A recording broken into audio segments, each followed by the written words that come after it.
Maraknya modus penipuan online yang terjadi belakangan ini tidak luput dari kesalahan sistem keamanan bank di negeri kita. Jumlah korban yang terus bertambah menunjukkan betapa sangat lemahnya keamanan pada sistem perbankan kita.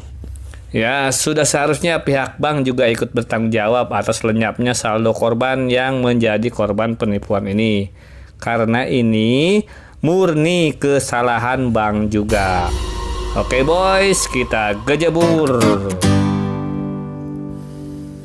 Jika Anda mengatakan bahwa kasus raibnya saldo nasabah adalah kesalahan pengguna karena teledor, karena tidak paham literasi digital, atau karena kebodohan pemilik rekening, juga tidak bisa diterima.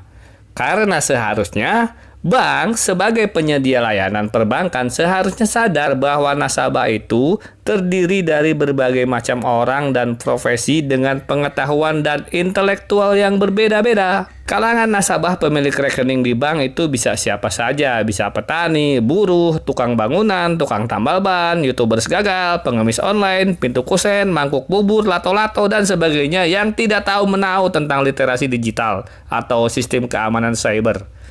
Dan apakah mereka wajib atau harus tahu? Ya tidak harus juga. Emang kalau mau bikin rekening ada syarat untuk mengerti ITE gitu? Enggak kan? Justru yang seharusnya tahu, yang seharusnya paham adalah pihak penyedia layanan itu sendiri, yaitu pihak bank. Seharusnya bank paham jika tidak semua nasabahnya itu orang yang mengerti teknologi. Tidak semua nasabah bank itu paham literasi digital. Jadi jika ingin membuka layanan perbankan digital, online, pihak banklah sebagai penyedia layanan yang wajib menerapkan sistem keamanan untuk melindungi para nasabahnya. Jika di negara lain dan layanan perbankan digital lain, standar keamanan nasabah itu sangat tinggi. Apalagi untuk transaksi dengan nilai-nilai yang besar, misalkan untuk transaksi di atas $1.000 atau berapa ya, 14 juta.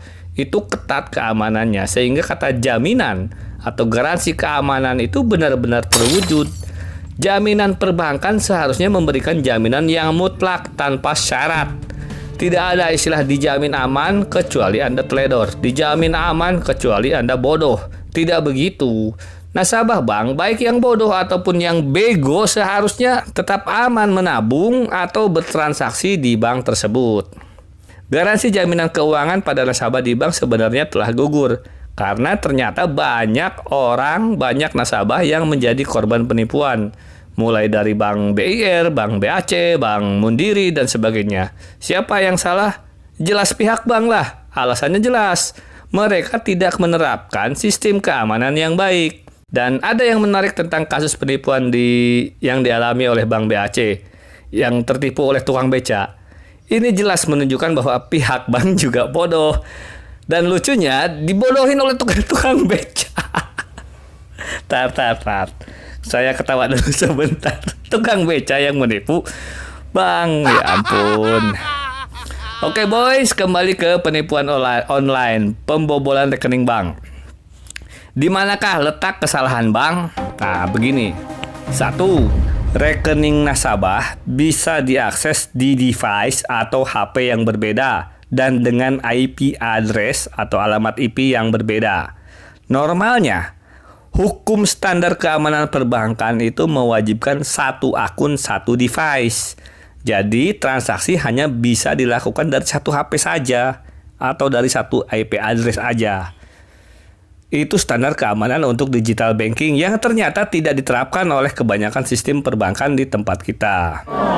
Jadi gini ya, satu akun, satu rekening, satu device itu hanya memungkinkan dari satu HP saja. Jadi kalau diakses dari HP lain itu nggak bisa. Nah itu harusnya diterapkan. Yang kedua, yang kedua, verifikasi wajah. Pada setiap transaksi, terutama pada transaksi yang bernilai agak lumayan besar lah, seperti misalkan di atas 2,5 juta atau 5 juta, seharusnya itu sudah ada verifikasi wajah. Terus nomor 3, akses lokasi. Kunci akses lokasi seperti misalkan jika kamu tinggal di kota Medan dan lebih banyak beraktivitas di kota Medan, maka kamu hanya bisa melakukan transaksi terbatas di kota itu. Itu kunci akses lokasi. terutama transaksi dalam jumlah tertentu. Meskipun bisa di luar kota, mungkin bisa dibatasi hanya beberapa rupiah saja gitu loh.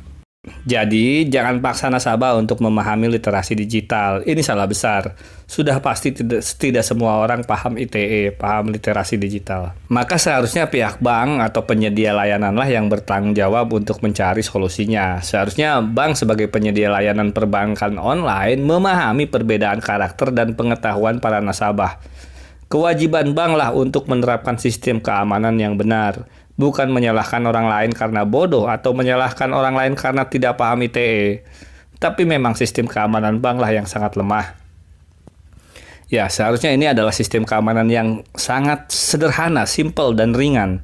Jadi orang bodoh pun akan tetap aman menjadi nasabah di bank itu jika hal ini diterapkan. Sayangnya malah nasabahnya yang disalahkan karena kebodohannya, karena ketidaktahuannya. Sebenarnya masih ada hal lain untuk diterapkan di sistem keamanan perbankan selain yang sudah disebutkan di awal, seperti sidik jari dan blokir akses dari aplikasi. Jadi begini, ada aplikasi perbankan tidak akan terbuka, tidak akan berjalan jika pengguna terdeteksi menginstal aplikasi berbahaya. Itu bisa diterapkan dan semua ini sangat mungkin untuk dibuat. Itu adalah sistem keamanan dasar yang sangat mudah dan sederhana. Jika pihak bank tidak dapat membuatkannya, boleh hubungi saya. Saya akan buatkan dengan sukarela dan cuma-cuma, gratis saja. Oke boys, terima kasih sudah menyaksikan video ini dan saya juga turut berduka cita atas raibnya saldo nasabah. Terima kasih and goodbye.